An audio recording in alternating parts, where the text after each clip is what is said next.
the chain of dependence on the sugar sector in Western Kenya, because that report also highlighted the number of Kenyans from the sugar belt zones who are affected as a result of the collapse of the industries and the sinking of the sugar sector in the country. And whether this lease agreement, you as farmers have been engaged going forward, because there were also previous arrangements of lease that targeted the sugar sector in the country. Honorable Wangwe, we have a report which states where the problem is, and also states the prescription of the medicine needed to address the sour state of sugar mills in the country.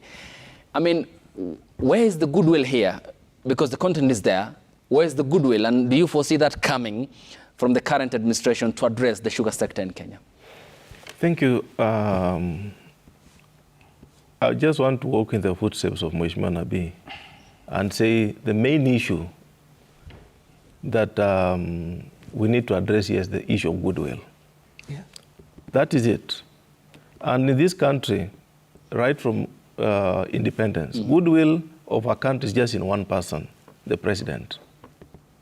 When the president sets a direction, it should be done.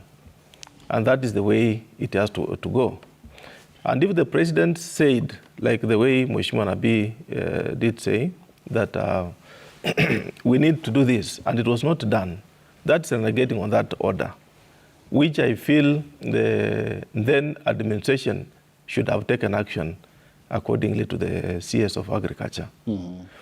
However, the question was, how do I see the current situation? Emanating from what the report by Mheshimiwa Nabii on the task force, I have come up with a bill.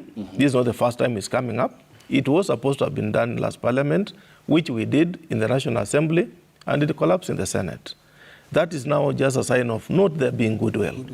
Because after all, the government runs the two houses, majority from the National Assembly and the Senate. So that's just lack of goodwill. But then, Honorable Wangwe, how then would the Kenyan politician be described for not supporting such a bill that you have mentioned, which you said failed at the Senate? Because this report stated that 8 million Kenyans are supported by the sugar sector in the country, 400,000 small-scale farmers who contribute to 90% of the cane production in the country. I mean, what rationale then did not convince members of the Senate to not support such a bill, which ought to have affected nearly positively 9 million Kenyans? That's why I said it originates from the goodwill. Who runs the Senate? The leader of majority. Where does he originate the business? From the government side.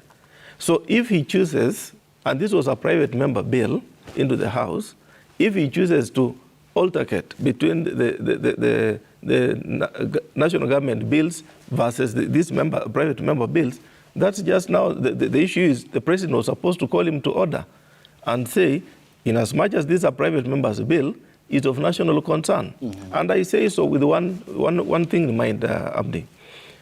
When I passed the Kenya National Examination Council Amendment Bill, 2015, and it got the goodwill of the president, notwithstanding what happened, it was implemented the second week. Immediately it was passed, signed, and implemented the second week.